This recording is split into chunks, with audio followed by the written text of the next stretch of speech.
আসসালামু আলাইকুম। ওয়ালাইকুম আসসালাম। কেমন আছো তোমরা? হ্যাঁ, আমরা ভালো আছি। মনা ভাই, তারপরে গুরুপদ দাও হ্যাঁ, গুরুপদ দাও চলে আইছে তো যাক, দিতে। আমরা গান শুনতে পারবো। হ্যাঁ, আপনি কেমন আমাদেরও আছেন? আমাদের ভিতর দুজন অতিথি আছেন, এই কৃষিবিদ জনাব এস.এম. মিজান মাহমুদ, অতিরিক্ত উপপরিচালক, কৃষি সম্প্রসারণ অধিদপ্তর, খামারবাড়ি, খুলনা। জি। আরেকজন হচ্ছেন অতিথি কৃষিবিদ মোহাম্মদ আব্দুস সামাদ, অতিরিক্ত উপপরিচালক, কৃষি সম্প্রসারণ অধিদপ্তর, খামারবাড়ি, খুলনা। জি। আমরা আলোচনা শুনবো তার কাছ থেকে তিল তেলের উপকারিতা ও তিল চাষের উৎপাদন প্রযুক্তি। হ্যাঁ, সুন্দর একটা বিষয়। আর আমরা মিজান ভাইয়ের কাছে শুনবো পটল চাষ সম্পর্কে আর কি আমরা আলোচনা শুনবো। তাহলে নাম্বারটা বলে দিই শ্রোতাদের জন্য। 019 019 74 74 12 12 19 19 70। 70। আবার বলি 019 019 74 74 12 12 19 19 70। 70। তা এই সুন্দর হয়েছে। হাসিবু, জি।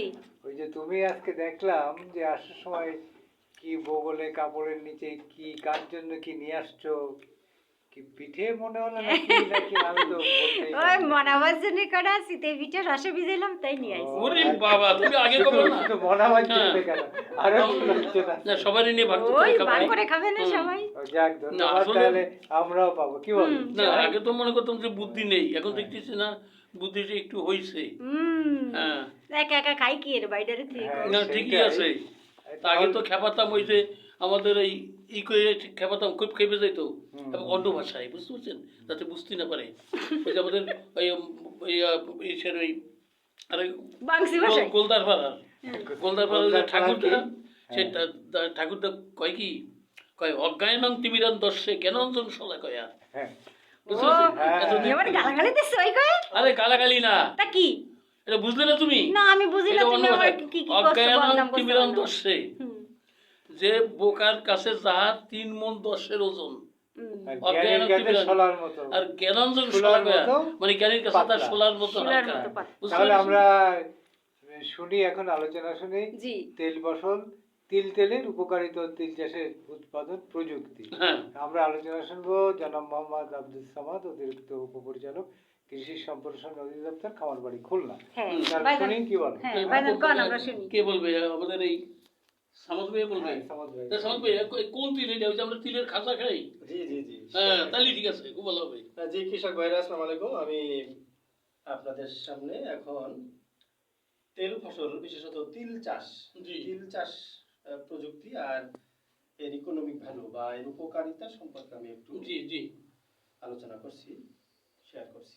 তো শুরুতেই আমরা কিছু জাতের কথা যদি বলি, তাহলে আমাদের বাড়ি তিল 4 আছে, তারপরে বাড়ি তিল 5 আছে, যেটা জি। সাদা তিল।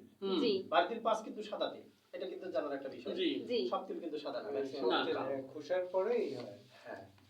আর BINA Bangladesh institute of nuclear agriculture, যেটা পরমাণু কৃষি গবেষণা ইনস্টিটিউট ময়মনসিংহ, তারাও তিলের জাত বের করেছে। বিনা তিল যেমন 3, জি। আবার লবণাক্ততা সহনশীল জাত, বিশেষ মানে অন্য আমাদের লক্ষ্য দক্ষিণ এলাকায় এলাকায় চাষ করা যাবে। ভালো হবে। সুবিধা, 6 স্কয়ার মিটার লবণ সহ্য করতে পারে। এরপরে দেখা যায় যে বাংলাদেশের প্রায় 70,000 হেক্টর জমিতে তিল চাষ হয়, জি। এবং খরিফ আর রবি উভয় মৌসুমেই, খরিফ একে জি। একের মাঝ বরাবর লাগাবে বা শেষের দিকে লাগাবে, অর্থাৎ মাঘ ফাল্গুন মাসে, এবং সেটা উঠে পড়বে ধরেন 30 দিবসে। হ্যাঁ, এরকম উঠে পড়বে। 1.5-2 মাস পরে। হ্যাঁ, না, এই রবি সিজনেরটা এরকম উঠে পড়বে, কিন্তু জি। খরিফ মৌসুমে আবার এরকম ভাদ্র মাসে লাগাবে, জি। ও, তখন 90-95 দিন হলে সেটা উঠে পড়বে। তখন আর বৃষ্টি পাবে না। এটা সুবিধা আছে বৃষ্টি যে পাবে না। বৃষ্টিতে নষ্ট হয়ে যায়। তবে আমি আবার নিজের একটা অবজারভেশনও বলতে চাই, এখানে আসলে কৃষকদের জানার বিষয় বা আমাদেরও একটা অবজারভেশনের বিষয়, যেটা হলো আমি ফিল করি যে বাংলাদেশের প্রেক্ষাপটে যে আমাদের বোরো ধান হচ্ছে, জি তো বোরো ধান লাগিয়ে আমাদের ওঠে এপ্রিলের শেষে জি। বা মে পর্যন্ত যায়। জি। তো বৈশাখ মাসে আর কি, তখনও যদি উঁচু জমিতে বিশেষ করে বিনা চাষে কিংবা এক চাষ দিয়ে যদি একটু তিল বোনা যায়, একটু আমাদের সিডার আছে, জি হ্যাঁ, একটু উঁচু করে সিডার দিয়ে যদি বোনা যায় কিংবা উঁচু জমিতে যদি ছিটিয়ে এক চাষ দিয়ে বোনা যায় হুম। বা বিনা চাষে বোনা যায়, সেই ক্ষেত্রে তিল হবে বলে আমার বিশ্বাস। জি এটা আমি ফিল করি, অবজারভেশন আমি হুম। মনে করি। কেউ লাগাতে পারেন ইচ্ছা করলে, পেশা জি। বলতে পারে তিলে অত বেশি খরচ করার দরকার নেই তার, যে সে এক চাষ দিবে সেটাই বুনে দেবে। জি এরপরে আমি আসছি তিলের সারের একটা ব্যাপার আছে। জি তো সারের ডোজ বললে প্রতি শতকে আমি বলছি, হুম, জি। বলেন। 1 শতক জমিতে ইউরিয়া লাগবে 480 গ্রাম মতো, জি টিএসপি লাগবে 500 গ্রাম মতো, আর পটাশ সার এমওপি লাগবে 200 গ্রাম, জি জিপসাম লাগবে 440 গ্রাম, দস্তা লাগবে 20 গ্রাম, হুম। আর বোরন দিতে হবে সেখানে 40 গ্রাম। জি এই হলো সারের ডোজ।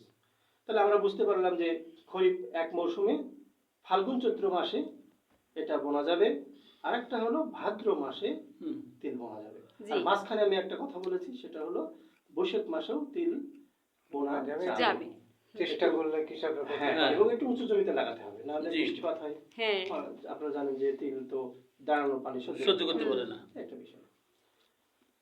এই আর এরপরে যদি আমি বলি যে এর কিছু প্রধানতম রোগ আছে হুম। তিলের, তার মধ্যে আমরা ফাইটোপথেরা ব্লাইট, সেই ক্ষেত্রে একই জমিতে বারবার তিল না বোনা, জি হুম। বছর পর বছর তিল বুনে যাচ্ছে, সেই ক্ষেত্রে এটা ঝামেলা হতে পারে। ঝামেলা হতে পারে। হুম। পরিবর্তন সেক্ষেত্রে করে আমরা- করে অন্য কিছু জি। হ্যাঁ, ফসল দিতে ক্রপ রোটেশন করবো, অন্য ফসল লাগাবো, পরের বছর আবার তিল বুনবো, হুম। আবার 2 বছর অন্য ফসল, আবার 2 বছর লাগাতে পারি এরকম। তো সেই ক্ষেত্রে আমরা রিডোমিল গোল্ড 5 গ্রাম প্রতি লিটার পানির মধ্যে মিশিয়ে 10 দিনের ব্যবধানে 2 বার যেন স্প্রে করি। 10 দিন পর। হ্যাঁ, 10 দিন পর। আবার রোগ লক্ষণ দেখা দিলে ম্যানকোজেব গ্রুপের ছত্রাকনাশক দিয়েও এটা নিয়ন্ত্রণ করা যাবে। জি এরপরে আছে আমাদের কাণ্ড ও মূল পচা, এটা ম্যাক্রোফোমিনা ফ্যাসিওলিনা একটা ছত্রাক দ্বারা এই তিলের এই রোগ সৃষ্টি হয়। তো সেই ক্ষেত্রে বলছি যে আমরা দাঁড়ানো ফসলে রোগ শুরু হলে 1 গ্রাম কার্বেন্ডাজিম 3 লিটার পানিতে দ্রবণ করে স্প্রে করতে হবে। জি। 1 গ্রাম কার্বেন্ডাজিম গ্রুপের ছত্রাকনাশক 3 লিটার পানির মধ্যে মিশিয়ে আমরা স্প্রে দেব। তাহলে জি। চলে যাবে। আচ্ছা ভাইয়া, আরেকটা কথা বলি, জি, আমরা ওই তিলের বীজটা আমরা তো শোধন করে হ্যাঁ, নিতে পারি। আমি এই কথাটাই বলতে ও, চাচ্ছি। আচ্ছা, শোধন আচ্ছা, করে আচ্ছা। নিতে হবে। হুম। আরেকটা বিষয় হলো যে আমাদের ট্রাইকোডার্মা নামে হ্যাঁ। একটা ছত্রাক আছে, আচ্ছা, জি। এটার নাম বায়োডার্মা নামে পাওয়া যায়, হুম। তারপরে ডিকোপ্রাইমা নামেও বাজারে পাওয়া যায়। পাওয়া যায়। এটা কিন্তু এটা নিজেই ছত্রাক, জি জি। কিন্তু এর রোগ সৃষ্টি করে না, এর উপকার করে। হ্যাঁ। এর গুঁড়া যদি আমরা আহ, আহ, প্রতি কেজি বীজের জন্য আমরা 5 গ্রাম মিশাবো, জি হুম, মিশিয়ে আমরা বুনে দেবো, অথবা জমিতেও আপনারা চাষের সময় এটা কি গুঁড়া, এই ট্রাইকোডার্মার গুঁড়া মিশিয়ে ছিটাই দেওয়া যেতে পারে। জি। দেওয়ার পরে তিল বুনলে দেখা যাবে এই রোগগুলো, বিশেষ করে ছত্রাকজনিত রোগগুলো অন্য ছত্রাক রোগগুলো হবে না। জি আর বিশ্বজন তো আমরা করবোই। হুম, হুম। এই একটা বিষয়। এখন আসছে আমাদের একটা আছে সার্কোস্পোরা, মানে পাতার দাগ একটা রোগ, এটা সার্কোস্পোরা জি। নামক ওই ছত্রাক দিয়ে হয়। তো সেই ক্ষেত্রে আমরা এখানেও রোগ প্রতিরোধের জন্য আমরা বিশোধন করবো ম্যানকোজেব গ্রুপের ছত্রাকনাশক, অর্থাৎ 2.5 গ্রাম প্রতি লিটার পানির মধ্যে মিশিয়ে স্প্রে দিব, বা এটা দিয়ে বিশোধন করলেও কাজ হবে। জি আর পোকা মাকড় আছে, পোকা জি। পোকা আছে, একটা বোরার পোকা আছে, হুম। সেটা হলো যে পাতা ও শুটির পোকা, এবং মুসড়ে ওর ভিতরে ছিদ্র করে ও। ফেলে এবং খেয়ে হ্যাঁ। নষ্ট করে, এবং খুব একটা হ্যাবক করে, ওই ওর গায়ে খুব রোমশ থাকে আর কি। জি, হ্যাঁ। ভয়ানক। তো সেই ক্ষেত্রে আমরা ক্লোরোপাইরিফস গ্রুপে আমরা টিডো বা টিডো প্লাস এটা দিয়ে আমরা স্প্রে করবো। জি। একটা। আবার আমরা যেহেতু বোরার পোকা, ছিদ্রকারী পোকা, আমরা হ্যাঁ। অ্যাবামেকটিন বেনজয়েড গ্রুপের হ্যাঁ, কীটনাশক দিয়েও স্প্রে করলেও এটা মারা যাবে। জি। জি তো এইভাবে আমরা এই দুটো পোকা, একটা পোকাটা নিয়ন্ত্রণ করতে পারি। এরপরে আমাদের তিল সংগ্রহ করতে আমাদের সময় লাগবে হলো 95 দিন মতো, জি 85 বা 95 বা সর্বোচ্চ নয় 110 দিন হুম। লাগবে, বা 100 দিন এরকম লাগবে। তো আরেকটা বিষয় হলো, আমরা যদি ইকোনমিক ভ্যালু বা এর পুষ্টিগুণ সমৃদ্ধ জি। পুষ্টির কথা বলি তিলের, হুম। তাহলে তিলের রানী বলা হয় তিলের তেলকে, জি এবং তেলের রানী। রাইট তেলের তেলের র্যাঙ্কিং এর উপরে সর্বোচ্চ। আমরা সূর্যমুখী বলি, আমরা অলিভ অয়েল বলি, অলিভ অয়েলের পরেই সূর্যমুখী তিলের অবস্থান। এবং আমরা আসলে একসময় বাপদাদারা তিল করতো এই বাংলাদেশে, এখন ধরো কমে গেছে এই বোরো ধানটা এসে। তো আমরা সুযোগ পাইলে উঁচু জমিগুলোতে তিল বুনবো। এবং তিলের মানে পুষ্টিগুণ বললে আমরা বলি যে এতে আয়রন আছে 81% প্রতি 100 গ্রামের মধ্যে হয়, এবং ভিটামিন B6 যেটা খুবই গুরুত্বপূর্ণ। B6 এর অভাবে কিন্তু মানুষের সেতি রোগ হয় অনেক ক্ষেত্রে, বড় একটা সমস্যা হয়। ভিটামিন B কমপ্লেক্সের সেতি রোগ মানে ওই যে সেতি মানে সাদা সাদা চামড়া যে কোনো জায়গায় দেখবেন আর চুলকায়। চুলকানো হয় না হয়তো, কিন্তু গানো হয় সাদা তো দেখা যায়। ক্যালসিয়ামের পরিমাণটা 97% বলছে, ম্যাগনেসিয়াম আছে 87%, প্রোটিন আছে প্রায় 36%, 18 গ্রাম বলছে। তো এই জন্য আমরা আরেকটা বলছে যে রক্তচাপ হ্রাস করে, তারপরে ব্লাড সুগার কমায়, জি, তারপর বলছে ত্বকের উপকার করে, জি, তারপরে হাড় অস্টিওপোরোসিস রোধ করে, যেটা বৃদ্ধ বয়সে মানুষের হাড় ভেঙে যায়, কিন্তু মানুষ সুস্থ মানুষ হেঁটে যাচ্ছে হাট করে তার ওই যে আমার লাগাতে ভঙ্গুর হয়ে যায়। তার মানে ওই সেই মতো ওই যে ঘুরে খাওয়া বাসন মতো। বাসের এটাকে সে নিয়ন্ত্রণ করতে সাহায্য করে। তারপর দাঁতের সমস্যাও কমিয়ে আনে বলছে, হাড়টা ভালো রাখে। অর্থাৎ এতে সেসামল এবং সিজামিন নামে ফ্যাটি অ্যাসিড রয়েছে, যেটা ফ্যাট, তেল তো ফ্যাট জানেন চর্বি। তো এটা কিন্তু অ্যান্টিঅক্সিডেন্ট সমৃদ্ধ তেল, এটা হার্টকে ভালো রাখে। জি, আবার চুল ভালো রাখে। এর মধ্যে সেলেনিয়াম আছে, আপনারা জানবেন। সেলেনিয়ামটা কিন্তু সব খাবারে পাওয়া যায় না এবং খুবই গুরুত্বপূর্ণ। জি, হ্যাঁ, তাহলে এটা এই তেলের মধ্যে থেকে আমরা সেলেনিয়াম পাবো। জি। এরপরে মানসিক স্বাস্থ্য বলছে যে ভালো রাখে। তেলের মধ্যে থাকে অ্যামাইনো অ্যাসিড মানসিক অস্বস্তি এবং দুশ্চিন্তাকে কমিয়ে দেয়। এটা একটা ভালো দিক আসলে।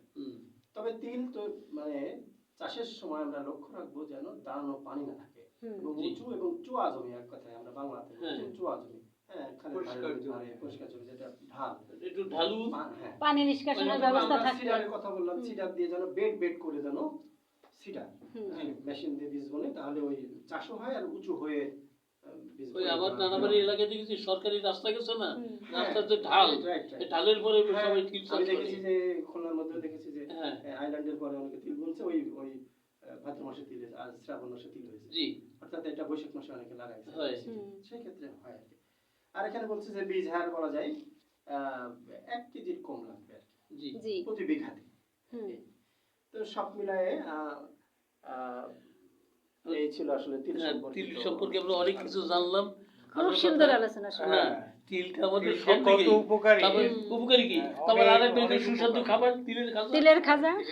আমি কিন্তু সারের বিষয়টা কিন্তু একেবারে শতক সুন্দর করে বলে দিচ্ছি। তারপরে তিলের যে নাস্তা করে যাও করে অনেক কিছু হয়। শিল্পে বলেন, খাজা তৈরিতে বলেন, অনেক কিছু পরে দেখেন এটা তিল করছে। খুবই তাহলে এই সুস্বাদু। কি তাহলে আমরা তিল নিয়ে শুনলাম, অনেকক্ষণ কথা তিলের আলোচনা পিঠাও করলেন। ভালো।